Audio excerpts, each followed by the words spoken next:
우리 함께 사도신경으로 신앙 고백 들으심으로 우리 주일 예배를 하나님께 올려드리겠습니다. 나는 전능하신 아버지 하나님 천지의 창조주를 믿습니다. 나는 그의 유일하신 아들 우리 주 예수 그리스도를 믿습니다. 그는 성령으로 잉태되어 동정녀 마리아에게서 나시고 본디오 빌라도에게 고난을 받아 십자가에 못 박혀 죽으시고 장사된 지 사흘 만에 죽은 자 가운데서 다시 살아나셨으며 하늘에 오르시어 전능하신 아버지 하나님 우편에 앉아 계시다가 거기로부터 살아있는 자와 죽은 자를 심판하러 오십니다. 나는 성령을 믿으며 거룩한 공교회와 성도의 교제와 죄를 용서받는 것과 몸의 부활과 영생을 믿습니다. 아멘. 찬송가 9장 찬양하겠습니다.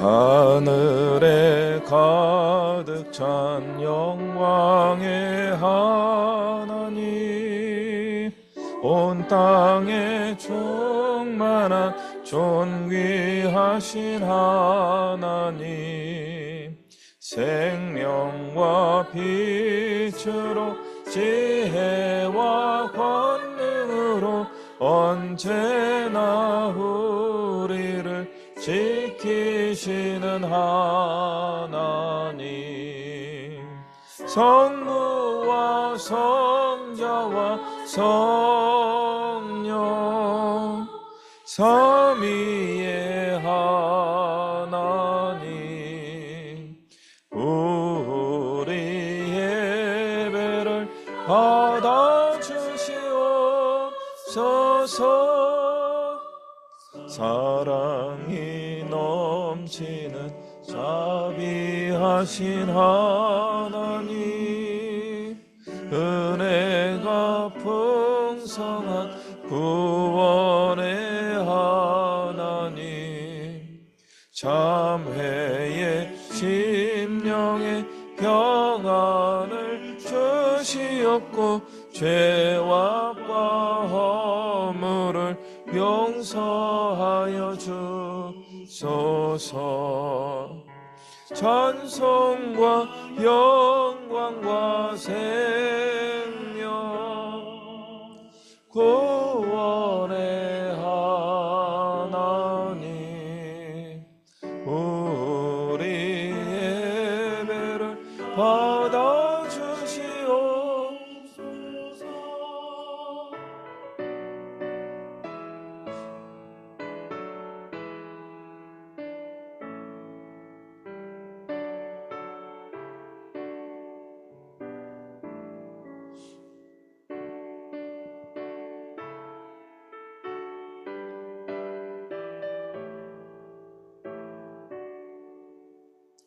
연약한 심령을 굳게 세워주시고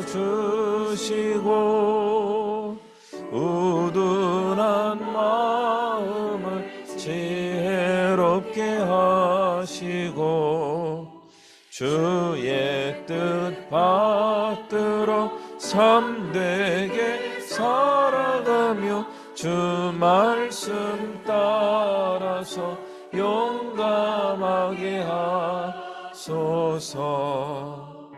권능과 지혜와 사랑 은혜의 하나님, 우리 예배를 받아주시옵소서.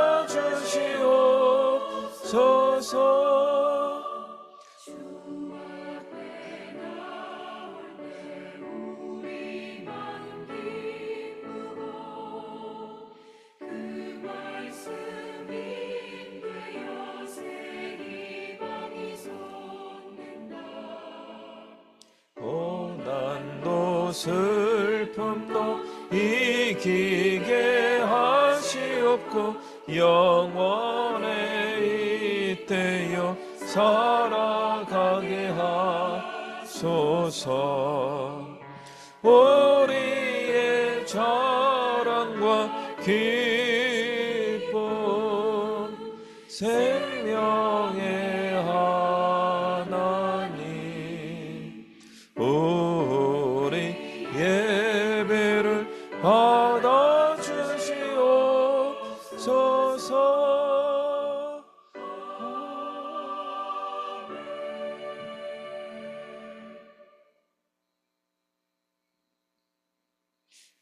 기도합니다. 사랑과 은혜가 충만하신 하나님 아버지 고맙습니다. 오늘도 주일 아침 우리가 있는 곳 그곳에서 하나님의 은혜를 사모하며 주 앞에 모여 함께 예배합니다. 우리가 드리는 이 예배가 주님께 온전히 올라가는 흠양하시는 아름다운 거룩한 예배가 되게 하여 주시옵소서. 예배하는 이 시간에 성령님 임재하여 주셔서 우리 한 사람 한 사람을 깊은 하나님의 사랑과 은혜로 감화 감동하여 주시옵소서. 그래서 오늘 우리에게 주님을 뵙는 기쁨이 가득 넘치게 하여 주시옵소서. 주님, 이번 주간에는 이제 우리 민족의 큰 명절인 설 명절이 시작됩니다. 오랜만에 만나는 가족들 안에 사랑과 행복이 넘칠 수 있게 해주시고 또 사정에 의해서 만나지 못한다고 할지라도 동일한 사랑의 감동이 우리 모든 가족들에게 풍성히 임할 수 있게 하여 주시옵소서. 주님, 우리 사회가 이런 화목의 시기 새로운 일을 시작하는 때임에도 불구하고 어수선하고 걱정스러운 일들이 많이 발생하는 것을 보게 됩니다. 정치가 안정되게 하여 주시옵소서. 이 갈등으로 이루어지는 정치가 화목해 하고 합력하여 선을 이루는 하나님의 원리가 작동하는 정치인들이 많이 활동할 수 있도록 주님 세워 주시옵소서. 우리 사회가 특히 경제의 문제로 인하여서 어려움을 많이 겪고 있습니다. 우리도 그 문제로부터 자유롭지 않습니다. 주님, 돈은 모든 악의 근원이라고 하였지만 이 땅에서 우리가 돈이 없이 살기는 거의 불가능합니다. 하나님, 우리가 돈에 매이지 않으면서도 그 모든 경제적 문제로부터 자유로워지기를 원합니다. 그래서 우리가 마음껏 하나님을 찬양하며 그리스도 안에서의 자유를 누리며 살아갈 수 있기를 간절히 소망합니다. 우리 한 사람 한 사람을 지켜주시고 더 나아가서 우리 교회와 가정과 또 이 사회가 회복될 수 있도록 복의 복을 더하여 주시옵소서. 지금 땅끝 어딘가에서는 전쟁을 인하여 고통하는 사람들이 있습니다. 러시아와 우즈베키스탄의 우크라이나의 전쟁이 잘 평화롭게 마칠 수 있게 주님 도와주시옵소서. 이스라엘과 팔레스타인 그 주변의 중동 국가의 갈등과 전쟁이 이제 멈추게 하여 주시고 이 땅에 정말 하나님이 기뻐하시는 평화가 이루어지게 하여 주시옵소서. 이 모든 일을 위하여 하나님께서 세워주신 그리스도인들이 쓰임받게 되기를 간절히 소망합니다. 우리 예수 믿는 사람들이 이기적으로 살아가지 않게 해주시고 그러나 하나님의 뜻을 분별하지 못하여서 인생을 잘못 사용하지 않고 정말 하나님이 기뻐하시는 그 일을 하며 하나님의 은혜와 복을 누리는 아름다운 삶의 열매를 이루어갈 수 있게 하여 주시옵소서. 할 수만 있다면 주님 우리를 사용하여 주시고 우리를 통해서 주님의 영광이 풍성히 널리 전파될 수 있도록 역사하여 주시옵소서. 이 시간에 우리가 말씀을 나눕니다. 오늘 우리에게 허락된 그 말씀이 우리의 심령을 울리게 해주시고 우리의 삶을 새롭게 해주시고 하나님과 동행하며 살아갈 수 있는 능력으로 우리에게 역사하게 하여 주시옵소서. 예배하는 모든 시간을 주 앞에 부탁드리오며 이 모든 말씀 예수 그리스도의 이름으로 기도하옵나이다. 아멘.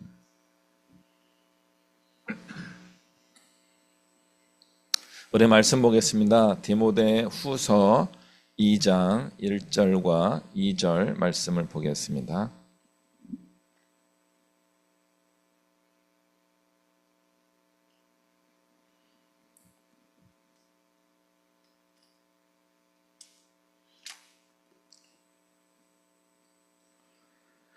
디모데 후서 2장 1절과 2절 우리 한 목소리로 같이 읽어보겠습니다. 시작.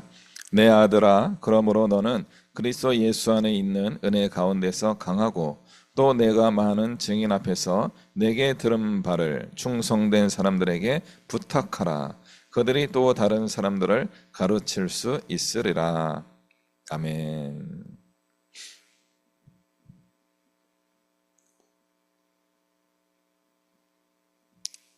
한 번 더 인사할게요. 설날이에요. 설날에 왜 우리가 새해 복 많이 받으세요를 해야 되는지 어릴 때부터 많이 고민되긴 했지만 음력으로 이제 새해를 시작하는 날이 이제 설날이긴 합니다. 그래서 이제 명절에 좀 바뀌었으면 좋겠다는 마음이 없지 않아 있긴 하지만 왜냐면 좀 혼동되니까요.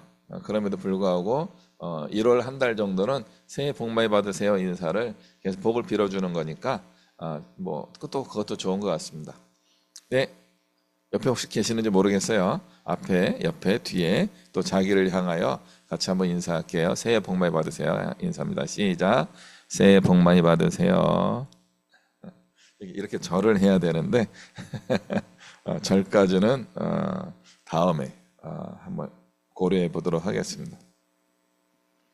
오늘 말씀 제목은 이제 충성된 사람입니다. 충성된 사람.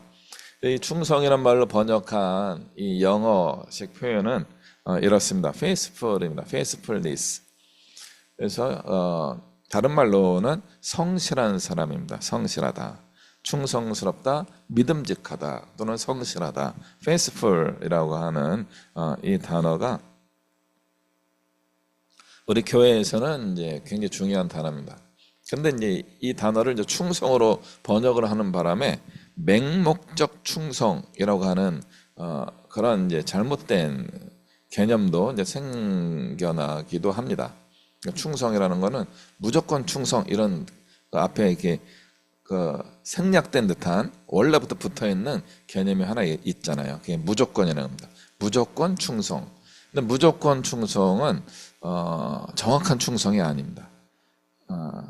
그래서 오늘 말씀에 충성된 사람들에게 부탁하라 할 때 이 무조건 충성이 아니라 이거는 깨달음의 충성을 의미합니다.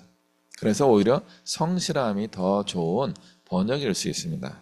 근데 성실하다는 것은 또 부지런하다, 뭔가 열심히 한다 이런 의미의 또 오해의 표현이 있기 때문에 그래서 믿음직한 사람 또 이것도 맞는 것 같아요. 그래서 faithful이라고 하는 이 단어의 개념을 우리가 한번 머릿속에 세 가지 의미가 다 섞여 있다. 섞여 있다. 이렇게 보시면 되겠습니다. faithful, 믿음직스럽다, 성실하다, 충성스럽다. 이 세 가지가 함께 작동하는 단어가 faithful이라고 하는 오늘 말씀에 나오는 충성된 사람이라고 하는 그 수식어라고 보시면 이제 되겠습니다. 바울이 이제 그 3절에 오늘 이제 한 13절까지도 한번 볼 건데요. 3절에 너는 그리스도 예수의 좋은 병사로 나와 함께 고난을 받으라. 병사로 복무하는 자는 자기 생활에 얽매이는 자가 하나도 없나니 이는 병사로 모집한 자를 기쁘게 하려 함이라. 어릴 때는 이 모집한 자를 기쁘게 한다는 걸 이해를 못했습니다. 왜냐하면 우리나라는 징병제예요. 끌려가는 군대예요. 그러나 로마 시대부터 이미 모병제입니다. 모병제. 용병이라고 하죠. 돈을 주고 월급을 주고 군인의 사명을 감당하는 그런 일이 이미 있었습니다. 그래서 그때 이 군인들에게 주었던 월급이 돈이 아니었어요. 돈이 아니고 소금을 주었다고 합니다. 소금의 어원, 영어로 salt잖아요. salt라고 하는 이 어원에서 salary라고 하는 단어가 파생돼 나왔대요. 그게 뭐예요? 봉급, 월급이라고 하는 뜻입니다. 샐러리를 받고 군인이 되는 일이 있었습니다. 곧 저희 집에서도 이제 군대를 이제 제대하게 되는 아들이 있습니다. 축하합니다. 한 2주일 정도 남은 것 같아요. 2주 후에 이제 시빌리언에서 솔저에서 시빌리언으로 이제 돌아오게 됩니다. 군인에서 민간인으로 이제 돌아오게 되는데요. 저희 아들도 그렇고 저희 시대도 그렇고요. 저희 부모님 세대도 그렇고요. 아무튼 군대는 끌려가는 거였습니다. 그나마 이제 최근에는 월급을 조금 저희 때보다는 좀 넉넉하게 주는 시대가 되어서 다행이긴 합니다만은 그렇다고 그 월급을 받고 군대 계속 있을 만한 젊은이들은 많지는 않은 것 같습니다. 그러나 오늘 바울이 한 이야기는 뭐예요? 군대로 모집한 사람이 있어요. 그 사람이 월급을 주는 거죠. 월급을 주는 그 사람에게 충성스러운 병사가 되어야 한다라고 이야기합니다. 그러면서 이것을 신앙과 빗대어서 설명합니다. 우리는 하나님 나라의 군대가 되었습니다. 하나님 나라의 군사입니다.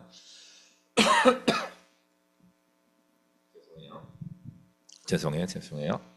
하나님이 우리를 군사로 모집했습니다. 하늘나라의 병사로서 우리가 부름받았는데 그럼 어떤 의미가 있어요? 군사로 모집한 하나님께 충성해야 됩니다 하는 의미가 있고요. 또 한 가지는 뭐예요? 하나님이 우리에게 샐러리를 주신다는 거예요. 복무하는 자에게 대가를 주신다는 겁니다. 이 개념이 오늘 바울의 이야기에 계속 섞여 있습니다. 하나님이 우리를 군사로 모집했는데 내 뜻대로 살지 않고 모집한 그분을 위하여, 그분을 기쁘시게 해드리기 위하여 산다면 하나님께서 샐러리를 주실 것이다. 봉급을 주실 것이다. 월급을 주실 것이다. 빨리 받았는데 왜 안 주시지? 그래서 이 바울의 개념은 굉장히 독특한 새로운 개념이었습니다. 우리의 신앙에 대한 다른 설명이었던 거죠. 우리 기독교 신앙 고백에서 예수님 믿으면 복 받아요 라고 하는 그런 개념이 있습니다.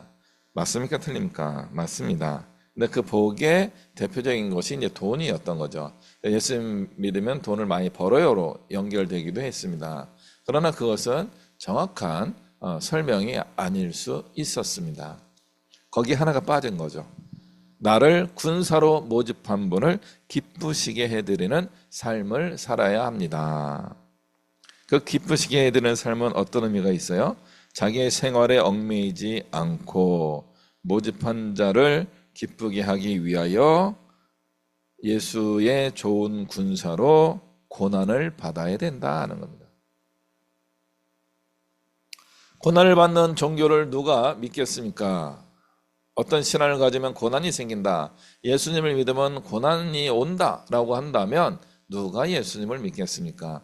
그럼에도 불구하고 우리 기독교 신앙에서는 고난이라고 하는 이 중요한 키워드가 들어 있습니다.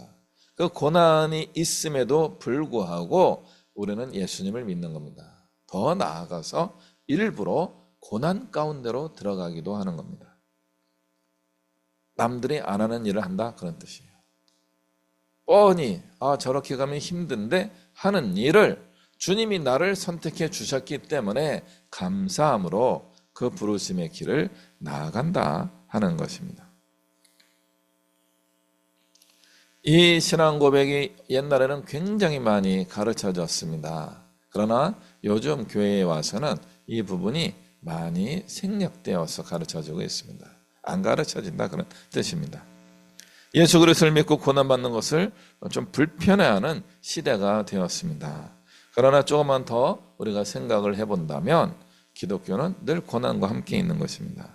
그 고난에도 불구하고 우리의 부르심을 이루기 위하여 살아가는 것, 이것이 우리의 신앙 생활이라고 할 수 있습니다. 하나님 나라에 들어가는 방법은 어떻게 들어갑니까? 예수를 믿으면 들어가는 거예요. 예수님을 잘 믿으면 우리는 천국에 갑니다. 그 천국에 가기 위해서는 다른 사람에게 전도를 많이 해서 가는 게 아니에요. 내가 예수님을 잘 믿어야만 천국에 갈 수 있습니다. 그래서 개인 신앙 고백이 굉장히 중요해요. 내가 예수님을 잘 믿고 하나님의 뜻대로 살겠다, 거룩한 삶을 살겠다 하는 개인 신앙을 잘 유지하고 지킬 때 우리는 천국에 들어가는 사람으로 확인이 될 수 있습니다. 그런 삶을 살다 보니까 어떻게 됩니까? 지키는 대로 살면은 신앙생활이 좋은 것 같은 생각이 들기도 합니다. 지키는 대로. 그러니까 그것만 해내면 되지 않을까 하는 생각을 하게 됩니다. 스스로 생각해서 무엇을 더 하기보다는 그냥 시키는 것을 충족하며 교회 생활을 하는 거죠. 그러니까 대표적으로 두 가지죠. 주일 성수, 일요일에 교회 간다. 두 번째, 헌금을 한다. 헌금을 하고 교회를 가면은 우리는 신앙생활을 다 하는 것처럼 생각하게 됩니다. 그리고 설교를 들어준다. 오늘 목사님이 뭔가 이야기를 잘하나 보자 하면서 잘 들어주고 경청하고 가면은 우리의 신앙생활을 잘 하는 것이고 우리의 신앙이 괜찮은 것으로 생각이 들기도 합니다. 그러나 그것은 정확한 게 아닙니다. 제가 그렇게 살아왔던 것 같아요. 저는 정말 교회에서 리더들, 특히 목사님, 전도사님들이 하시는 말씀을 무조건 충성하듯이 다 순종하며 살아왔던 사람입니다. 정말 열심히 시키는 일을 다 했고 뭐 하자면 뭐 하고 저거 하자면 또 저거 하고 오늘 밤새서 이거 준비하면 준비하고 그런 걸 많이 했어요. 근데 문제가 어느 날 발생하게 되었습니다. 어느 날 리더들이 사라지게 되고 내가 리더가 되어야 되는 순간이 온 거예요. 내가 리더가 되고 나서 보니까 저에게 리더십이 없더라고요.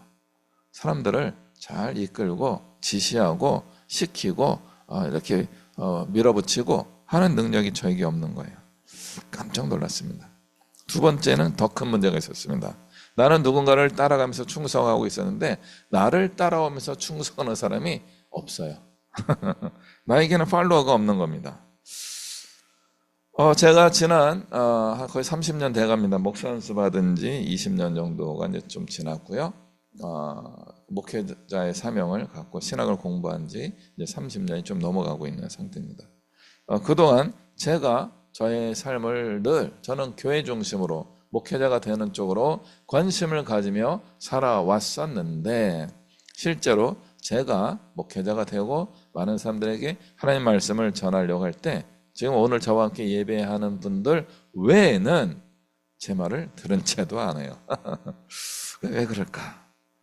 왜 나는 이게 하나님의 뜻이 분명하다고 생각하는데 왜 이렇게 충성된 사람들이 생기지 않을까?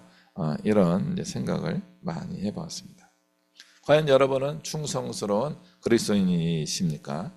어디에 지금 어떤 부르심을 따라서 충성하며 살아가고 계십니까? 바울이 초대하고 있는 겁니다.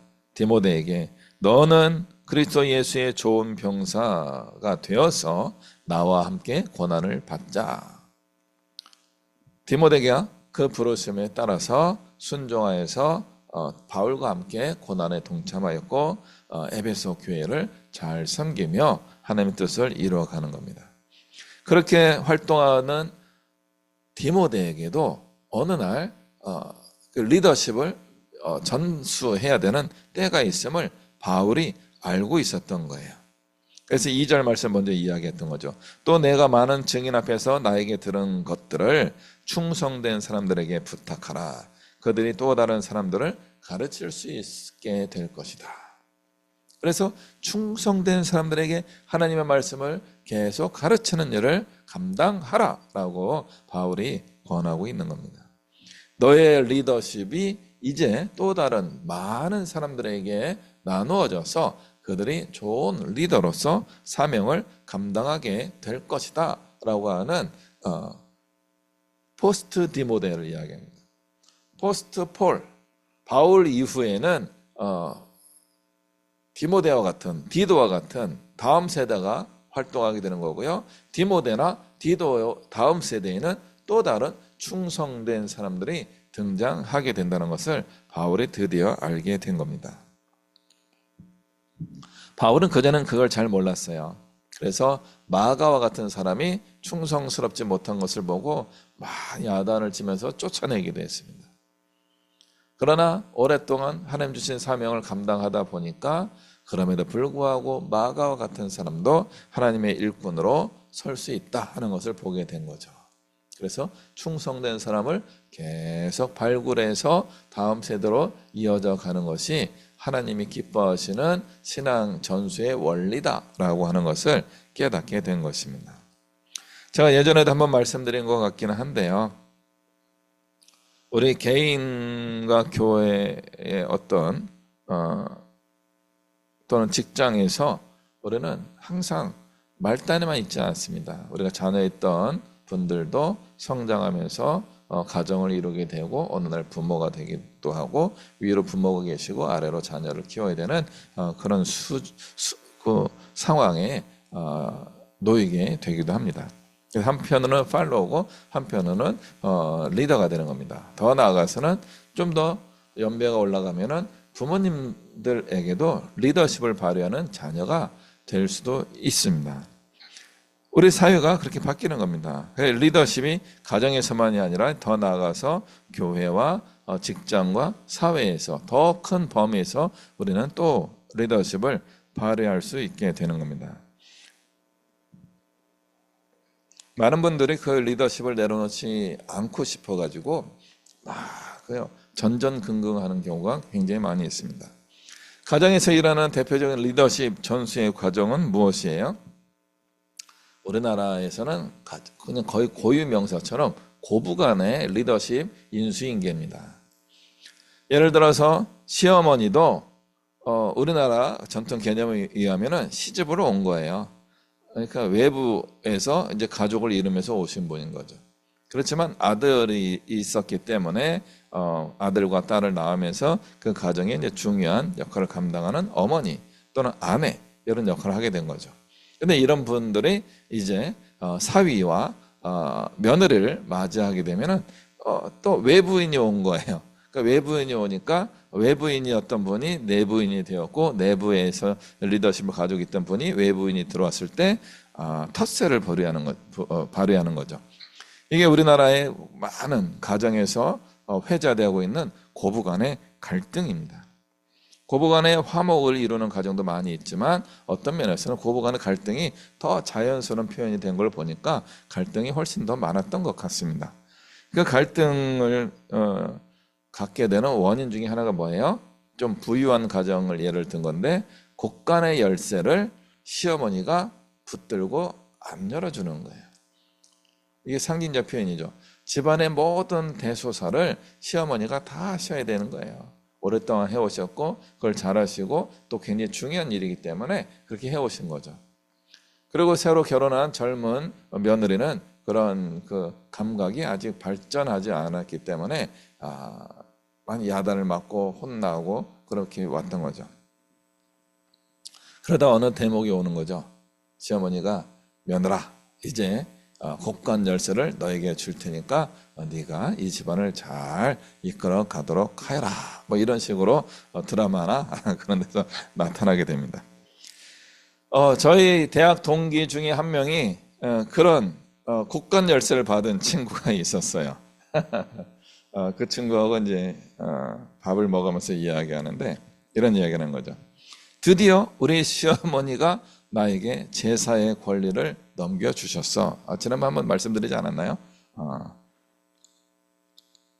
그러자 이 친구가 처음으로 한 일이 무엇인가 하면은 제사 시간을 단축하는 거였어요.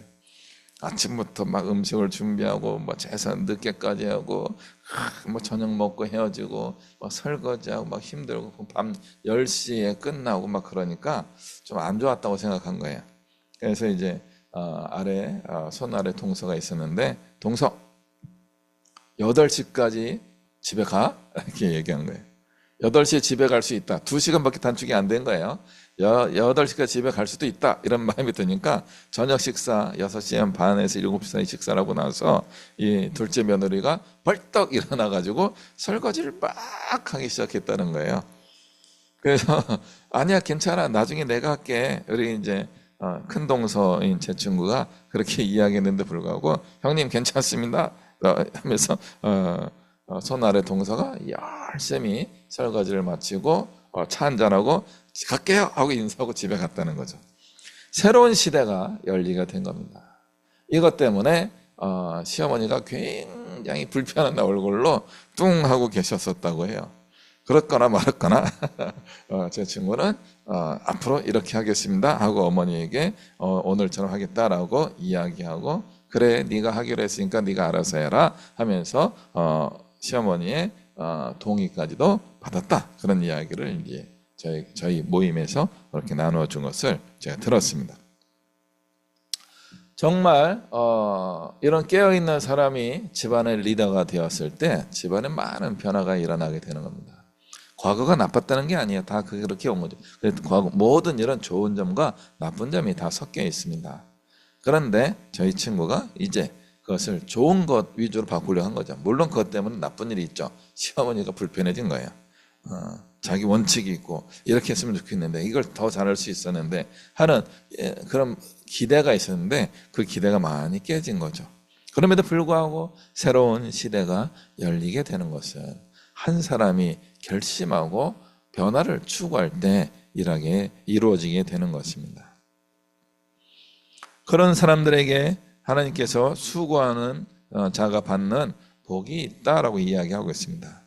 우리 바울이 5절과 6절, 경계하는 자가 법대로 경계하지 아니하면 승리자의 면류관을 얻지 못하는 것처럼 수고하는 농부가 곡식을 먼저 받는 것이 마땅하니라. 법대로 일하고 수고하는 사람이 먼저 복을 받는 것처럼 하나님께서 이런 사람들에게 수고하고 성실하게 사명을 감당하는 사람, 그렇지만 어떤 법을, 원칙을 잘 지키면서 행하는 사람에게 하나님이 상을 주시게 될 것이다 라고 말씀하고 있습니다. 우리도 상을 받아야 됩니다. 여러분에게 이렇게 하나님이 주시는 은혜의 상이 넘치시기를 복을 빌어드립니다. 그래서 우리가 먼저 받아야 되는 거죠. 먼저 받아야 돼. 수고하는 농부가 곡식을 먼저 받는 거예요. 이게 뭐예요? 샐러리예요, 샐러리. 아까 얘기한 군인이 받는 월급과 같은 것입니다. 승리하는 자가 영광의 면류관을 받는 겁니다. 반칙을 하고 줄을 아무렇게나 가로질러서 1등을 하면요, 실격이 되는 거죠. 우리가 신앙의 실격이 이루어지지 않아야 됩니다. 바른 루트를 따라서 하나님의 원칙을 따라서 사명을 감당하고 신앙생활을 하게 되면 상을 받게 될 것입니다. 그것이 먼 미래의 상일 뿐만 아니라 지금 이 순간 우리에게 베풀어 주시는 은혜와 복이 될 수 있습니다. 그러한 은혜와 복을 받아 누리는 우리 모든 믿음의 식구들이 되셔야 하겠습니다. 그래서 이제 어느 단계로 넘어가게 됩니까? 충성된 군인에서 사령관으로 승진하셔야 됩니다. 바울이 디모데에게 나와 함께 좋은 군사가 돼서 고난을 받자 하는 수준에서 끝나면 안 되는 겁니다. 더 나아가서 이제 바울과 같은 리더십을 발휘하면서 고난에도 불구하고 많은 사람들을 그 고난에 동참할 수 있도록 부르고 함께 하나님의 뜻을 이루어 가도록 인도하는 리더가 될 수 있어야 됩니다. 우리나라가 군부 통치를 오래 받았습니다. 군사 통치죠. 군부 중심의 통치. 그래서 그게 이제 일제도 사실은 군부 통치였어요. 일본의 군인 계열, 문관과 무관들이 왔는데 무관 통치가 좀 있었습니다. 그래서 헌병이 나라를 다스렸던 거죠. 그런 무력에 통치받는 것이 우리가 좀 익숙해졌어요. 그리고 박정희 시대에 쿠데타에 이루어서 전 국가를 군사적인 방식으로 통치했습니다. 대표적인 게 뭐냐면 우리 고등학생 때 저희 세대죠. 교련이라고 하는 교육을 받았어요. 교련이 뭐예요? 군사훈련이에요. 왜요? 우리는 1950년에서 53년까지 일어난 한국 전쟁을 겪었기 때문에 6.25라고 하죠. 6.25 전쟁을 겪었던 세대였기 때문에 군사훈련을 해야 되는데 누구에게부터 시작한 거예요? 고등학교 1, 2, 3학년부터 군사훈련을 한 겁니다. 여학생들에게 맞는 군사훈련, 남학생들에게 맞는 군사훈련. 저희 제식훈련도 하고요. 이게 포복도 하고요. 총검술도 고등학교 때 배웠어요. 찔러총 이런 거. 우리 여학생들은 가방끈 메고 이거 삼각 묶기 뭐 이런 거 하면서 환자 이송하기 막 이런 걸 막 배웠어요. 왜요? 전쟁을 겪었던 시대였기 때문에 또 전쟁이 날 수도 있고, 전쟁이 나면은 남자는 군인으로, 여자는 간호병으로 활동해야 했기 때문에 그렇습니다. 그러다 보니까 우리나라가 군사문화로 꽤 오랫동안 이루어져 왔습니다. 그게 다음번까지 이어진 거죠. 바로 전두환 시대였던 겁니다. 그분들이 뭔가 신념을 가지고 그런 일을 했을 수도 있지만 결과적으로 우리나라를 군사주의 국가로 만든 거죠. 명령하면 따라라, 시키는 대로 해. 이런 문화가 모든 곳에 있었어요. 가정에서, 심지어 가정에도 있었고요, 교회에도 있었고요, 직장에도 있었고요, 학교에도 있었고요, 사회 어디에 가든지 위에 선임병이 아래에 후배를 지시하고 폭력을 행하는 그런 문화가 굉장히 많이 있었습니다. 문제는요, 중간에 리더십이 명령하는 맥이 끊겼을 때 이상하게 바뀌는 일이 발생하였던 겁니다. 그게 뭐예요? 그게 조폭 문화예요. 조직폭력배. 올바른 것에 대한 충성을 하기 위한 군사 문화가 있었다고 저는 생각을 정말 좋게 해석하더라도 뭐가 문제예요? 올바름을 추구하지 않는 사람들은 그 방식을 가지고 조직폭력배 문화를 만들었다는 거죠. 그게 어디에 있었어요? 조직폭력배에만 있는 게 아니고요, 고등학교에도 있었고요, 중학교에도 학생들 사이에 생기고요, 직장 안에서도 그 폭력이 난무했고요, 우리 사회 곳곳에서 이 폭력이 이루어져 있었던 겁니다. 올바름을 따르지 않을 때 폭력의 방식만 남게 되는 거예요. 그리고 잘못된 것까지도 폭력으로 강요하는 그런 사회 문화가 있었던 거죠. 그것들이 많이 깨어지게 된 게 민주화입니다. 어떤 면에서는 역사적 평가가 높지는 않겠지만 노태우 대통령 때부터요. 그 이후에 교련 수업도 없애고, 그 다음에 또 평가가 높진 않지만 뭐 김영삼 대통령 시대가 있었고, 그리고 민주화의 그 대통령들이 쭉 이어져 왔기 때문에 현대까지 민주주의 시대가 이루어질 수 있었다라고 저는 보고 있습니다. 민주주의 시대가 완성은 아닙니다. 민주주의 시대도 굉장히 약점이 많이 있습니다만은, 그럼에도 불구하고 우리가 무분별한 충성의 시대에서 생각하고 골라서 충성하는 그런 시대가 되었습니다. 그러다 보니까 어떤 일이 생겼습니까? 리더를 찾지 못하는 시대가 되었습니다. 분명히 여기저기 사회에 리더들이 존재하고 있었음에도 불구하고 우리 사회에는 그 리더를 리더로 인정하지 못하는 그런 사회 문화가 만들어져 있었습니다. 그리고 나에게 이로운 사람을 따라가는, 그 사람을 리더로 인정하는 그런 사회 문화, 이기적인 이익 중심의 사회 문화로 바뀌어 버렸습니다. 우리는 이 시대에 다시 한번 기독교적인 신앙 중심의 리더십을 발휘하는 사람이 많이 등장해야 된다는 것을 동의해 주셨으면 좋겠습니다. 세상의 원칙, 삶의 원칙, 사회적 원칙 모두가 다 그렇게 살아가고 있음에도 불구하고 우리는 그렇지 않습니다. 우리는 이렇게 살아갈 것입니다 라고 용기 있게 이야기할 수 있는 리더들이 등장했으면 좋겠습니다. 그리고 자기의 삶을 모범으로 하여서 다른 사람들에게 우리 함께 이러한 삶을 살아갑시다 라고 이야기하는 그런 리더들이 많이 나타났으면 좋겠습니다. 시키는 일만 열심히 하면요, 그냥 그 수준에서 끝나는 겁니다. 생각하고 다른 사람들에게 이렇게 살아가면 좋겠다라고 이야기하면서 상대방을 감동하고 설득할 수 있는 그런 리더가 많이 등장하기를 소망합니다.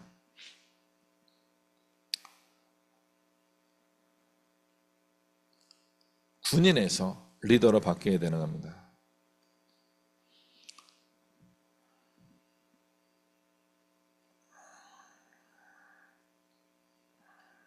충성만 하는 사람도 문제가 있는 겁니다. 좋은 리더에게 충성하는 것이 필요합니다. 반대로 좋은 리더가 돼서 많은 사람들이 충성할 수 있도록 인도하는, 리더잖아요. 리딩, 끌어가는 그런 사람들이 되어야 합니다. 바울은 예전에는 혼자 열심히 했던 사람입니다. 그러나 이 사람이 계속 자기의 방식으로 인하여 교회에 어려움이 생기는 것을 많이 봤습니다. 첫 번째 어려움을 보여줬던 교회가 고린도 교회인 거죠. 데살로니가 교회도 그랬고요. 그런 교회들이 정말 나는 하나님 뜻대로 살고 하나님의 말씀을 전하는데 왜 교회에는 이런 문제가 생길까라고 고민하면서 깨달은 거죠. 중간 리더들을 많이 세우는 거였어요.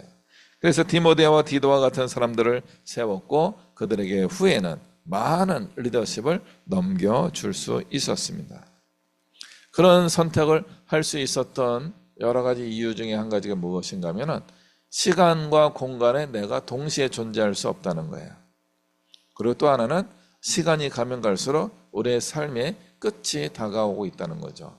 이 두 가지를 이해한다면 시공간에 내가 동시에 존재할 수 없다는 것과 어느 날 나의 삶의 마침표가 생긴다는 것을 알게 된다면 리더십을 연결해주고 이양해주고 전달해주는 이 선택을 우리는 필연적으로 할 수밖에 없다는 것을 알게 됩니다.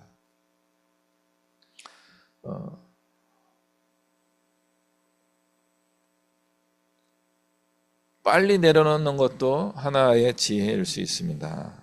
그러나 빨리 내려놓는 것이 그것보다 더 좋은 것이 무엇인가 하면 다음에 이어서 할 사람을 한두 명이라도 세워놓고 내려놓는 것입니다. 반대로 이야기하면 지금이라도 저 길을 가야겠다라고 선택하는 사람들이 등장해야 하는 겁니다. 10절 말씀을 읽겠습니다. 그러므로 내가 택함받은 자들을 위하여 모든 것을 참음은 그들도 그리스도 예수 안에 있는 구원을 영원한 영광과 함께 받게 하려 함이라. 택함받은 자들을 위하여 참는데요. 제가 그걸 못했어요. 제가 참는 걸 잘 못해요. 가끔 뻥 터져요. 이게 잘 안 되더라고요. 저도 고약하고 못된 거죠. 가끔씩 뻥뻥 터지면서 좀 하나님이 기뻐하시는 일들 이만큼 이루었다가 곱하기 0을 늘 만들어요. 곱하기 0, 곱하기 0. 곱하기 0은 뭐예요? 없던 걸로 해 이렇게 되는 거죠. 회개합니다. 정말 회개합니다. 참아야 되는 거예요. 충성된 그 사람들, 택함받은 그들을 위하여 참는 것, 그게 정말 저의 영원한 숙제예요. 참는 게 참 어려워요. 참았었는데 참다가 못 참는 순간이 오더라고요. 왜 참을까요? 그들도 그리스도 예수 안에 있는 구원을 영원한 영광과 함께 받게 하려 하기 위해서다 하는 거죠. 그들도 구원을 받아야 되는데 그냥 구원만이 아니라 영광과 함께 구원을 받게 하기 위하여 참는다는 거야. 영광도 줘야 되는 거죠. 영원한 영광과 구원을 같이 받아야 되는 거예요. 창피한 구원을 받으면 안 되는 거죠. 영광은 있는데 구원을 못 받아도 안 되는 거죠. 구원도 받아야 되고요, 영광도 받아야 되는 거예요. 앞에는 고난이에요.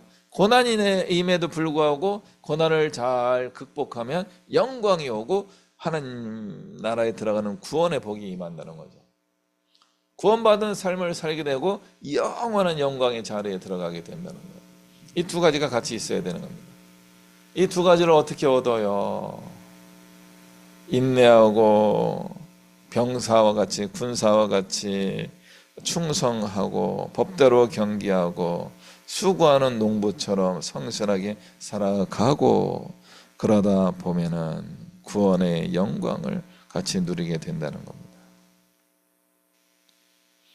미쁘다 이 말이여, 우리가 주와 함께 죽었으면 또한 함께 살 것이요, 참으면 또한 함께 왕노릇 할 것이요, 우리가 주를 부인하면 주도 우리를 부인하실 것이라. 우리는 믿음직하지 않을지라도 주는 항상 믿음직하시니 자기를 부인할 수 없으심이라.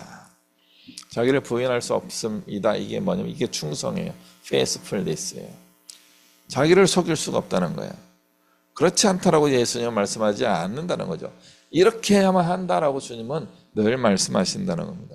그러므로 우리는 참으며 견디며 주님과 함께 죽는 삶을 살아야 합니다.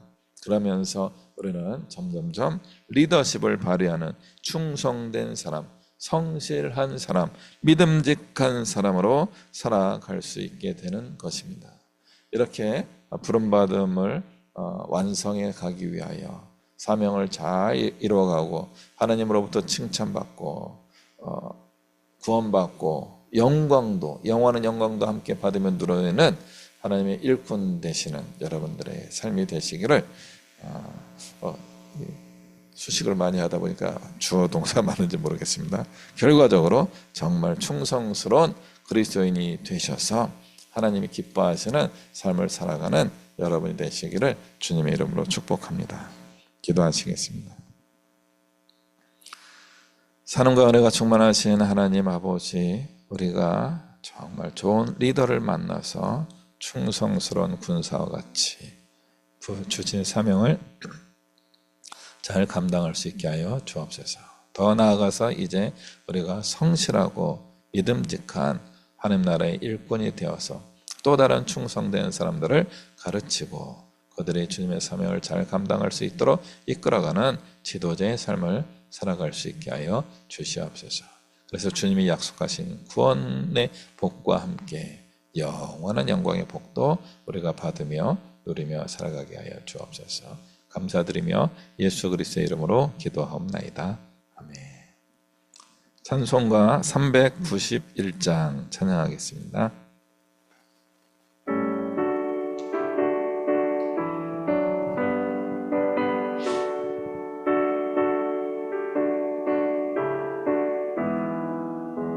(391장입니다)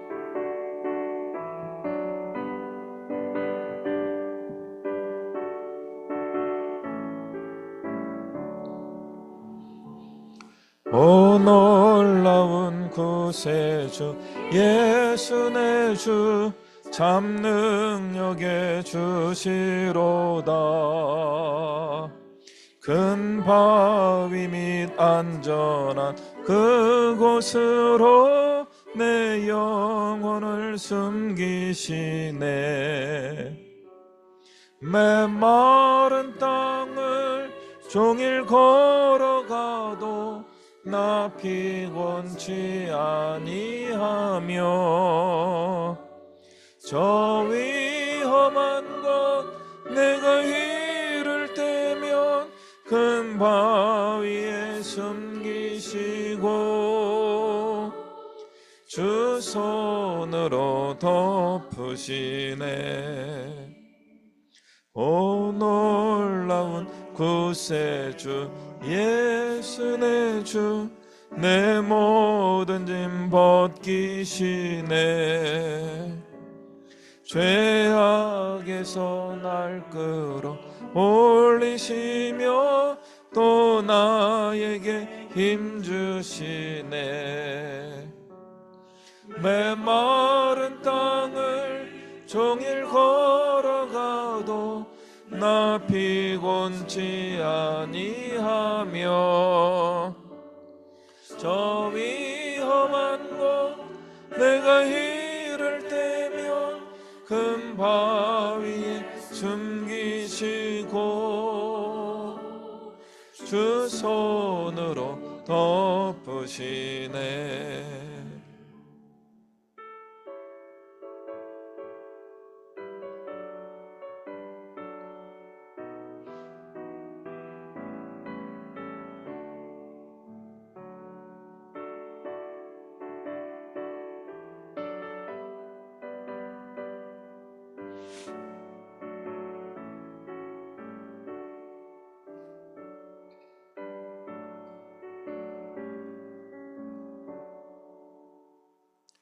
증량 못할 은혜로 채우시며 늘 성령의 감화 주사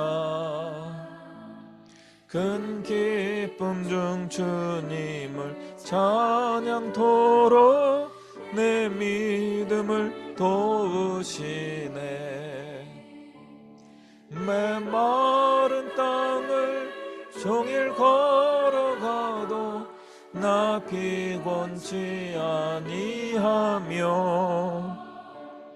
저 위험한 곳 내가 이를 때며 큰 바위에 숨기시고 주 손으로 덮으시네.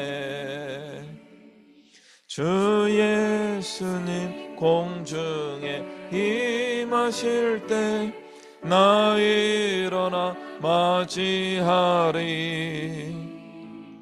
그 구원의 은총을 노래하리. 저 천군과 천사 함께 메마른 땅을 종일 걸어가도 나 피곤치 아니하며 저 위험한 곳 내가 이를 때면 큰 바위에 숨기시고 주 손으로 덮으시네.